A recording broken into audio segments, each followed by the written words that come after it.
O Senhor esteja com vocês. Está no meio de nós. Proclamação do Evangelho de Jesus Cristo, segundo Mateus. Glória a vós, Senhor.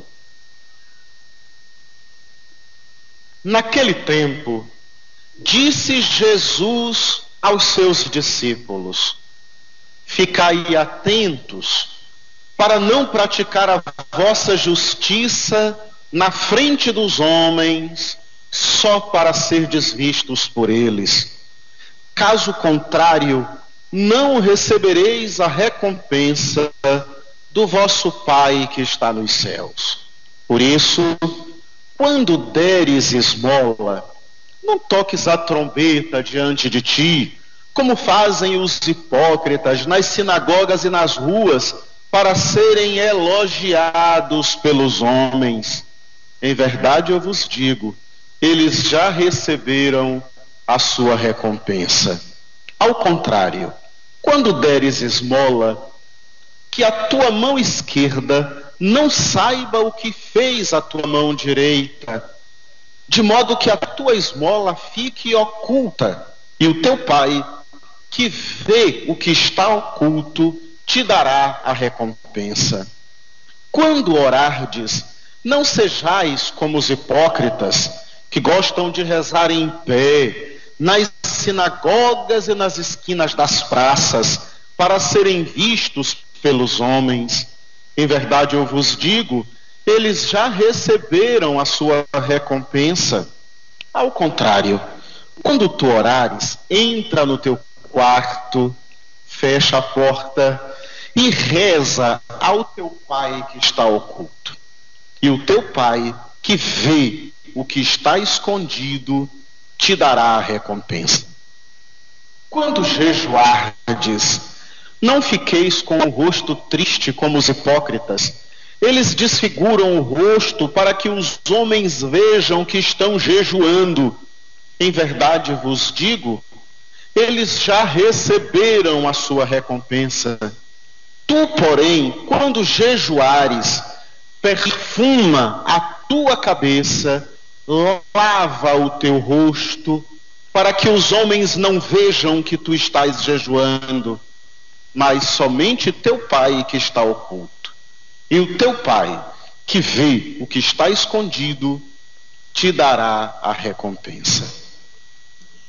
Palavra da salvação.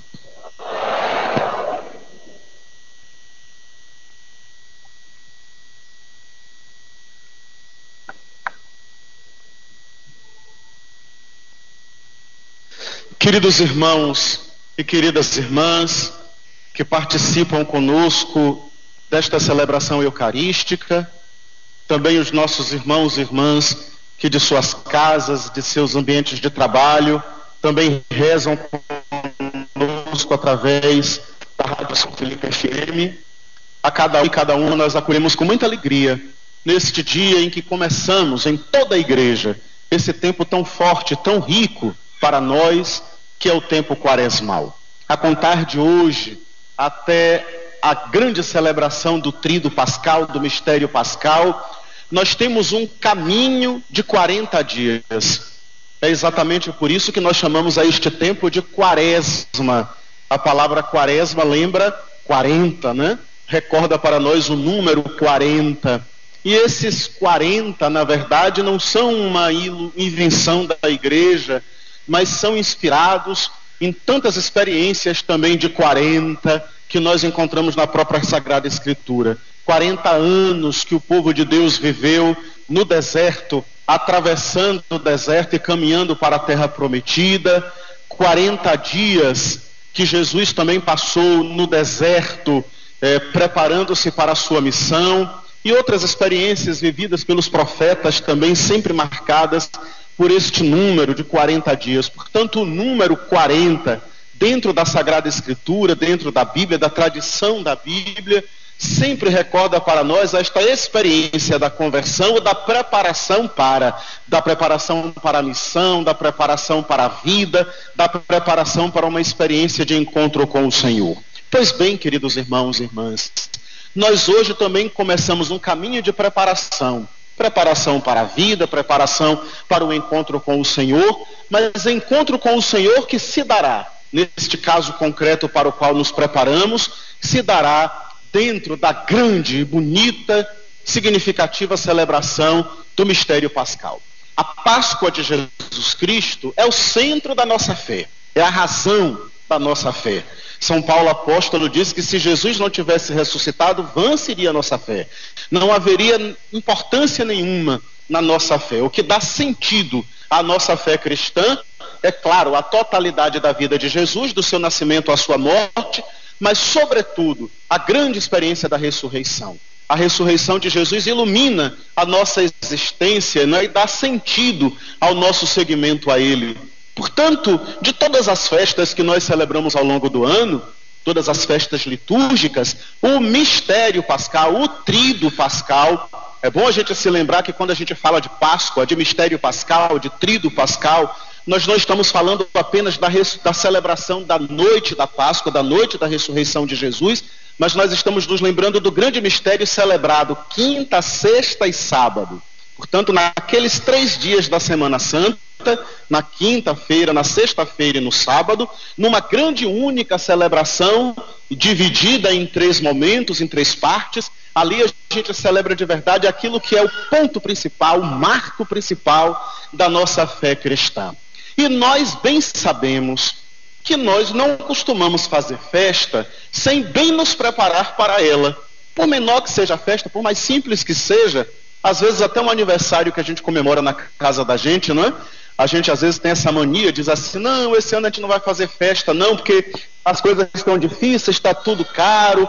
Depois a gente diz assim, vai fazer só um bolinho para cantar parabéns para o menino. Mas até esse bolinho que a gente faz para cantar parabéns para o menino, né? Essa festazinha tão pequena, tão simples, tão boba, a gente não costuma fazê-la sem preparar. Algumas coisas precisam para elas serem preparadas. Pois bem, toda e qualquer festa, seja ela grande ou pequena, nós costumamos fazer antes um caminho de preparação. Se a Páscoa do Senhor é então a grande festa da nossa fé cristã, ela também não pode ser vivida por nós sem primeiro fazermos um caminho de preparação. A grande questão é que essa festa ela é celebrada de um jeito diferente. Ela não é como aniversário de menino. Então, para a Páscoa de Jesus Cristo, não é? A grande festa para a qual nós nos preparamos, não é com bolo, com guaraná, não é? Com nada disso que a gente vai se preparar. Embora nada impeça que a gente também faça um bolo e tome guaraná. Mas o que eu quero dizer é que o mais importante não é isso. A essência da grande celebração para a qual nós nos preparamos, né? Ela é vivida de outro jeito, com uma outra intensidade. A preparação que precisa ser feita é do nosso coração, da nossa vida, da vida da nossa comunidade.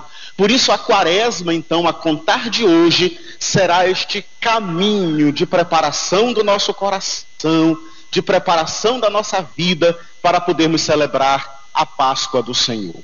Queridos irmãos e queridas irmãs, este caminho quaresmal que nós a partir de hoje somos chamados a fazer, ele é essencial para que a gente possa bem celebrar a Páscoa. Posso dizer a vocês, sem medo de errar, que se nós nos prepararmos bem durante esse tempo quaresmal, a Páscoa então será por todos nós também bem celebrada. Marcará de verdade a nossa vida. Mas se nós passarmos esse tempo quaresmal de qualquer modo, se não vivermos intensamente esse tempo quaresmal, por mais bonita que seja a celebração da Páscoa que nós iremos realizar daqui a 40 dias, ela não surtirá nenhum efeito em nossa vida. Porque o que dará sentido à Páscoa que nós vamos celebrar será também o caminho que nós vamos durante esse tempo fazer de preparação para ela. Por isso, então, somos chamados a fazer deste tempo quaresmal um tempo profundo, de encontro com os irmãos e, sobretudo, de encontro com o próprio Senhor, porque é Ele que nos convida à mudança de vida, é Ele que nos convida à conversão. O que é, então, irmãos e irmãs, que vai marcar o nosso caminho durante esse tempo quaresmal? Que tipo de conversão nós somos chamados a fazer? As leituras que nós hoje escutamos, a palavra de Deus hoje proclamada, ela já nos aponta de modo muito concreto o caminho que nós somos chamados a fazer. A gente não pode deixar, por exemplo, de recordar a leitura tão bonita que a gente escutou hoje do profeta Joel. O profeta Joel hoje está lembrando ao povo do Antigo Testamento, e claro que também a nós que estamos aqui hoje atualizando os acontecimentos do Antigo Testamento, que este tempo não pode ficar na superficialidade, não pode ficar simplesmente na preparação das coisas exteriores, nos ritos exteriores, não é?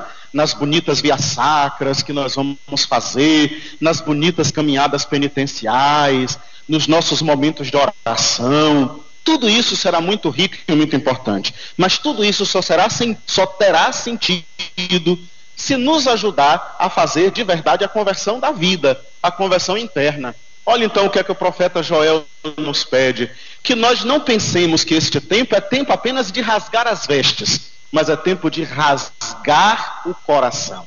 Por que é que o profeta Joel está dizendo isso?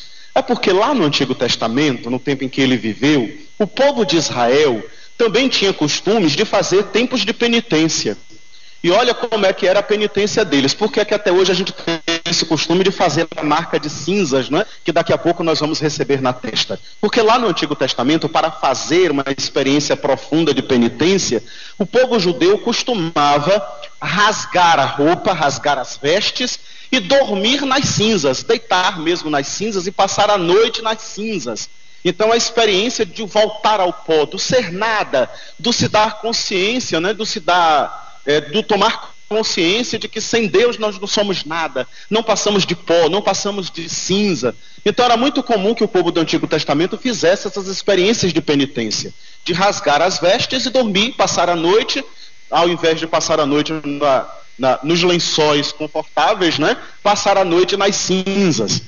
Mas o profeta Joel está dizendo que se a gente não rasgar o coração, de nada vai adiantar rasgar as vestes e dormir nas cinzas, não é?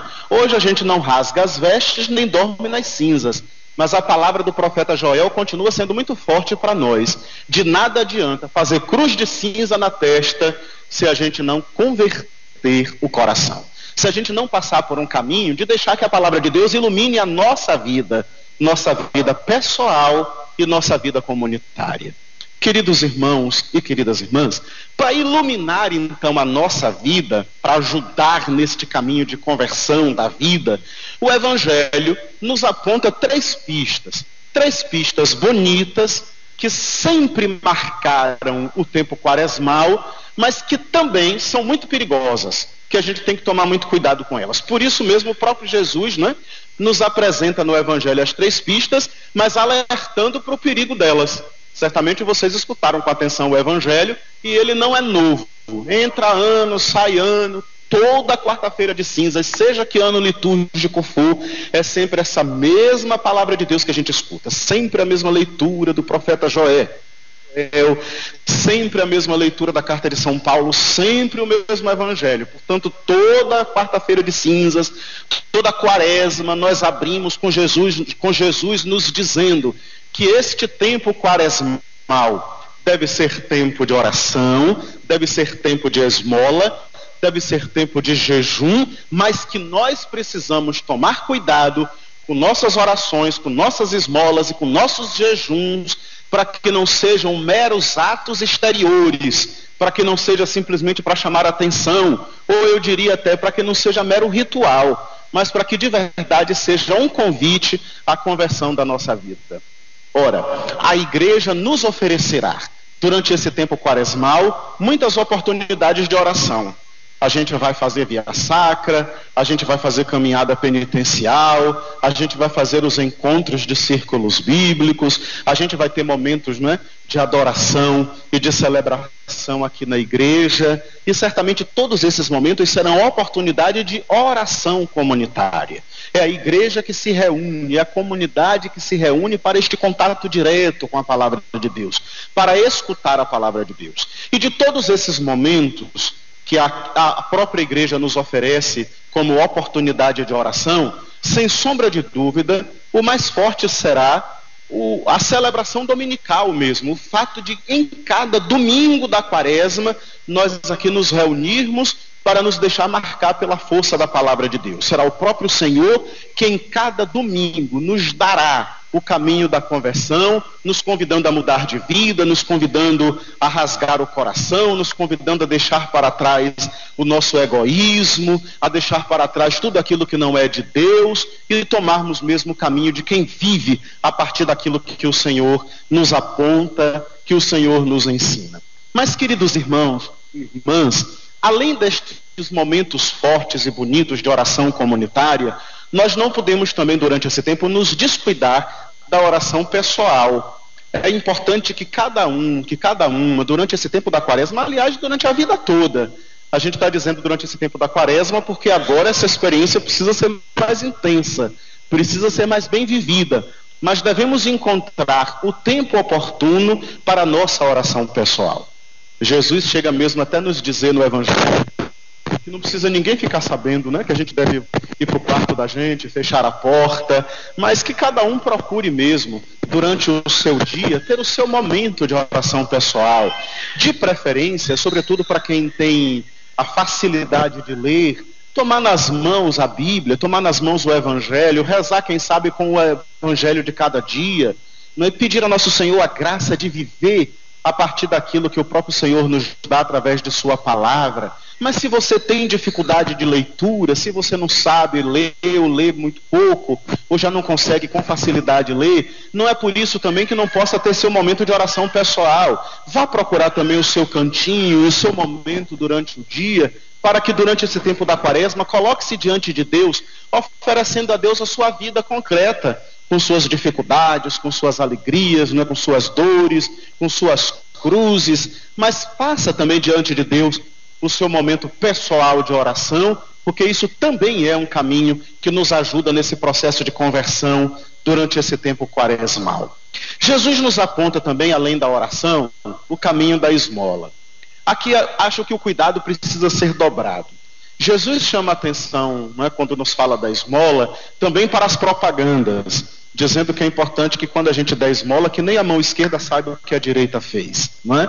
Que a gente não saia fazendo propaganda daquilo que a gente anda fazendo. E se Jesus lá há 2000 anos atrás já chamava atenção para isso, sinal de que ali as pessoas já utilizavam das esmolas que davam como modo de se aparecer, porque senão Jesus não teria dito isso, né? Eu tenho a impressão que neste mundo midiático em que hoje vivemos, esse perigo está triplicado. Jesus hoje, certamente mais ainda, nos chamaria atenção para isso, porque virou moda. Quem mexe, por exemplo, com as redes sociais, né, já viu isso. As pessoas vão dar um prato de comida a um mendigo na rua, ter que filmar dando prato de comida para botar na internet a bondade que fez, porque deu um prato de comida ao mendigo que estava na rua. Para mim é a coisa mais ridícula do mundo. E quando me mandam esse tipo de vídeo, eu nem perco tempo assistindo, porque acho aquilo tão sem sentido, né, tão bobo, tão vazio. A gente querer fazer propaganda e se aparecer em cima da caridade que faz, da bondade que faz. Depois, quem foi que nos disse que a esmola a que o Evangelho nos convida é simplesmente isso, né? A gente pegar um prato de comida, dar ao mendigo que estava na porta? Claro que também isso, se alguém com fome bate à nossa porta, nos pedindo um prato de comida, e a gente tem condições de dar, tem comida em casa e não dá, eu acho que aí é o máximo da miséria humana, não é? Porque não precisa nem ser cristão para isso, basta ser humano, para poder entender que a gente deve partilhar com o outro quando o outro está com fome. Mas é o próprio Jesus que nos diz que nós, como cristãos, somos chamados a ir além. Portanto, a esmola para a gente não é dar a comida que está sobrando na geladeira. Eu, em outro momento, já lembrei isso aqui à comunidade, né? De que às vezes a gente pensa que ser bom, né? Ser uma pessoa bondosa, sei lá, pegar aquele resto de comida que estava na geladeira, que já ia para o lixo mesmo, porque a gente já comeu 2 dias e já não quer mais comer o terceiro, porque já enjoou da comida, né? Então a gente pega, faz uma marmita e dá ao pobre que estava com fome. A gente engordou e aquela roupa que ficou apertada já ia virar...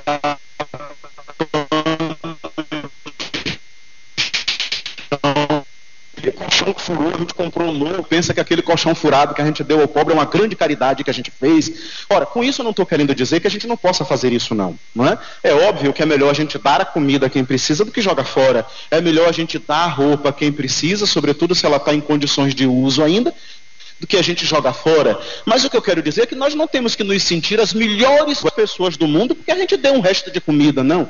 Esmola, a que nos chama o Evangelho, é partilha concreta de vida. É eu ser capaz de dividir com o outro aquilo que ainda me é útil, aquilo que ainda me serve. Olha o que é que Jesus disse um dia desse aí no Evangelho, antes ainda da Quaresma. A gente vai voltar a ouvir isso em um dos dias da Quaresma aí. Se alguém te der, te tirar a túnica, dá também o manto, quer dizer, divide com o outro o que te é útil, sem fazer questão dos bens materiais, né? Se desapega dos bens materiais, seja capaz de partilhar com o outro, de se contentar com o necessário. Nós somos os únicos seres, de todos os seres que Deus criou, que não nos contentamos com o necessário. A gente quer sempre acumular, a gente acumula roupa, a gente acumula comida, a gente acumula dinheiro, a gente acumula tudo, não é? A gente tem mania de acumular e não nos incomoda a gente acumular e ter de sobra, seja o que for, enquanto o outro ao nosso lado não tem aquilo que nos sobra. O processo de conversão a que o Evangelho nos convida vai nesta direção, da gente ser capaz de verdade se desprender, se desapegar, só contar com o necessário para viver com dignidade, o necessário para ser feliz, ser capaz de partilhar com o outro, de dividir com o outro o que nos sobra. Isso não é tarefa fácil, irmãos. Isso é um caminho de conversão constante, que não vai encerrar nesses 40 dias da Quaresma, né? Mas que vai ser carregado por nós durante a vida inteira, mas que precisa de algum modo ser começado. E o tempo da Quaresma é a oportunidade da gente começar mesmo esta experiência do desprendimento, do ser capaz de dar ao outro o que me serve, o que eu tenho, o que ainda é útil para mim, mas que eu posso utilizar disso para fazer bem ao outro. A terceira experiência que Jesus nos aponta no Evangelho é a experiência do jejum. De vez em quando tem gente que ainda pergunta, né, padre, a igreja ainda pede para fazer jejum? Ou essa história de jejum é coisa antiga, né, do passado, e já não tem mais serventia, já não serve mais? Não, isso é do Evangelho, é da palavra de Deus. E a igreja não pode modificar a palavra de Deus, né? A igreja não tem a autoridade de dizer o que ainda serve e o que não serve do Evangelho. O Evangelho, ele é sempre atual. Então é o próprio Jesus que está nos dizendo que sim, que o jejum é uma bonita experiência de conversão também. Agora, claro, se também com relação à oração, com relação à esmola, a gente precisa tomar cuidado, com relação ao jejum não é diferente. O jejum não pode ser visto também como castigo do corpo. A gente já teve essas experiências no passado aí das pessoas entenderem que o verdadeiro processo de conversão passava por castigar o corpo, né? Então não é essa de jeito nenhum a intenção do jejum. A intenção do jejum é, primeiro, eu tomar consciência de que eu mando no meu corpo, não é meu corpo que manda em mim, né? Então eu sou mais que que os meus impulsos, eu sou mais que os meus desejos. E eu me controlo, então por isso eu sou capaz de controlar o meu apetite insaciável, porque nós temos essa mania, né, na maioria das vezes, de comer mais do que o necessário. Então é um modo também da gente se dominar, da gente não deixar que os impulsos dominem a gente, mas a gente seja maior que os impulsos, que a gente possa dominar os impulsos. Depois tem uma outra coisa importantíssima também aqui com o jejum. O jejum também é um modo de caridade, também é um modo de eu ser solidário ao outro que nunca tem o que comer, porque às vezes a gente, quando faz a experiência do jejum, faz de vez em quando, de quaresma em quaresma, como um processo de conversão pessoal, mas é uma oportunidade da gente se lembrar que tem irmãos nossos que fazem jejum a vida toda, que fazem jejum o ano todo, e não por uma experiência de conversão, mas por pobreza mesmo, por falta do que comer. Então é um modo de solidariedade com aqueles que nada têm. E óbvio que esta solidariedade, ela precisa ser frutuosa. Portanto, o meu jejum deve gerar caridade, deve me ajudar no processo também de dividir com o outro, não é? Aquilo que eu não comi, aquilo que eu deixei de comer para poder partilhar com o outro. Não adianta, por exemplo, eu pensar assim, eu vou fazer jejum hoje, né? Vou ficar aí sem tomar café até meio-dia, mas meio-dia eu como 3 pratos de comida para compensar o café da manhã que eu não tomei. Então esse jejum já foi por água abaixo, já não teve nenhuma serventia, porque não gerou caridade, não me fez partilhar com o outro, né, aquilo que eu não tenho. Bom, aí cabe a cada um que experiência de jejum nós vamos durante esse tempo da quaresma fazer, mas eu sempre recomendo que, ao invés de você ficar um dia sem tomar café, um dia sem almoçar, um dia sem jantar, ou sei lá o quê, eu sempre recomendo que é melhor você, durante os 40 dias da quaresma, tirar aquilo que talvez você mais goste de comer, não é? Então faça a experiência de passar 40 dias sem comer uma determinada coisa que você gosta muito, não é? Chocolate, bolo, sei lá o que, tire, né? Doce, tire alguma coisa. Tem uma coisa que eu acho que isso todo mundo devia tirar: bebida alcoólica. Eu acho que durante os 40 dias da quaresma seria tão bonito se a gente fizesse a experiência de verdade não consumir nenhum tipo de bebida alcoólica, né? Abrir mão das bebidas alcoólicas. Então quem gosta de tomar sua cervejinha, espera a Páscoa. 40 dias não mata ninguém, não. Tem gente que tem que tomar remédio a vida toda, nunca mais pôde tomar um gole de cerveja, né? Então 40 dias não mata ninguém. Então passe 40 dias fazendo essa experiência de tirar a bebida alcoólica, de tirar alguma coisa que você gosta de comer, né? De fazer mesmo este sacrifício, porque isso te ajuda a tomar consciência de que você se domina e te ajuda inclusive a fazer o bem, a fazer a caridade, a servir ao outro, a dividir com o outro aquilo que durante esse tempo você deixou de comer. Então vejam quantas experiências bonitas a gente pode durante esse tempo quaresmal fazer. Cada um a partir de sua realidade, cada um a partir das suas necessidades. Ninguém deve fazer sacrifícios desnecessários. É bom inclusive lembrar que quem tem algum problema de saúde, quem já tem idade avançada, quem toma medicamentos, está dispensado pela igreja de fazer jejum. O jejum é para quem tem força física, condição física para fazê-lo, não é? Então as pessoas mais idosas, mais adoentadas, não façam sacrifícios desnecessários, tomem seu café todo dia direitinho para tomar os seus remédios. Não tem que fazer jejum, não. Jejum é para quem está forte, firme, para quem está ainda com saúde, em condições de fazer isso. Mas mesmo quem não pode fazer o seu jejum, não significa que não vai viver com intensidade o tempo quaresmal, porque há outros caminhos, como o próprio Jesus nos aponta, que nos ajudam a viver a experiência desse tempo da quaresma. Mas, queridos irmãos e queridas irmãs, volto a insistir de que nada disso vai ter sentido se a gente de verdade não fazer desse tempo de deixar que a palavra de Deus nos converta, que a palavra de Deus nos faça melhores em nossas relações uns com os outros, em nossa relação dentro de casa, em nossa relação em nosso ambiente de trabalho. Quando chegar a Páscoa, a grande celebração da Páscoa do Senhor, a grande pergunta que nós vamos nos fazer é: eu estou depois desses 40 dias um cristão melhor? Eu estou depois desses 40 dias um homem ou uma mulher que segue mais de perto os ensinamentos de Jesus, que vive mais intensamente o que Jesus me pediu? Se sim, tudo isso terá valido a pena. Se não, de nada valeu a pena a gente ter vivido, né, a experiência da conversão quaresmal. Por fim, quero lembrar também que a igreja, durante esse tempo quaresmal, nos dá também uma reflexão social a ser feita, que é a campanha da fraternidade. Já é costume nosso, né? A igreja no Brasil já há muito tempo, todos os anos, durante esse tempo quaresmal, nos apresenta também a campanha da fraternidade, que na maioria das vezes toma um tema social para nos ajudar a entender que a quaresma não é caminho apenas de conversão pessoal, mas de conversão social, de conversão da sociedade, de conversão do mundo, especialmente de conversão do Brasil, onde nós vivemos a campanha da fraternidade. Este ano, a campanha da fraternidade trata das políticas públicas. O que é que isso quer nos lembrar? Quer nos lembrar, primeiro, que nós, como cristãos, somos seres extremamente políticos. Me incomoda muito quando eu escuto cristão católico pensar assim: igreja e política não tem nada a ver uma coisa com a outra. Tem sim. Não é? Quem pensa que igreja e política não tem nada a ver, não lê o Evangelho, não entende as posturas tomadas por Jesus, né? As defesas feitas por Jesus. Jesus foi um homem extremamente político. Ele não tomou partido, ele não subiu em palanque, não é? Ele não pediu voto, até porque naquela época não existia democracia, era monarquia, então ninguém votava em ninguém, não é? Então Jesus não subiu em palanque, ele não fez a política partidária. Mas o caminho de conversão apontado por Jesus foi extremamente político.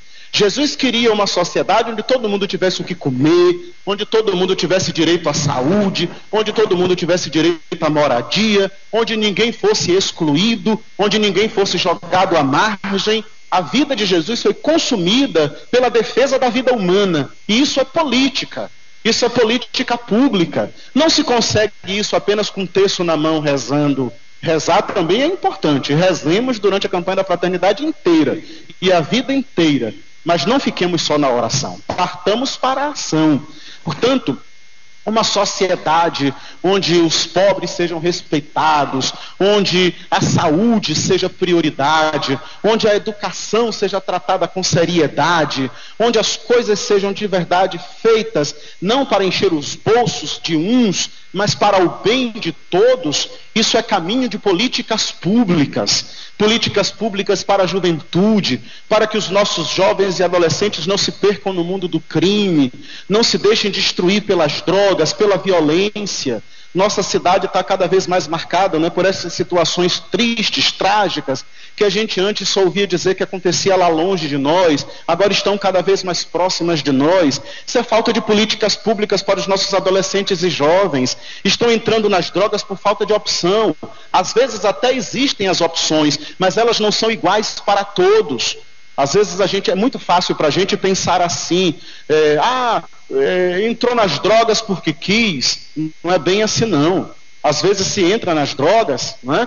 Claro que a pessoa é livre, podia não tomar aquele caminho, mas se entra neste caminho da violência e das drogas, porque de fato há injustiças sociais graves.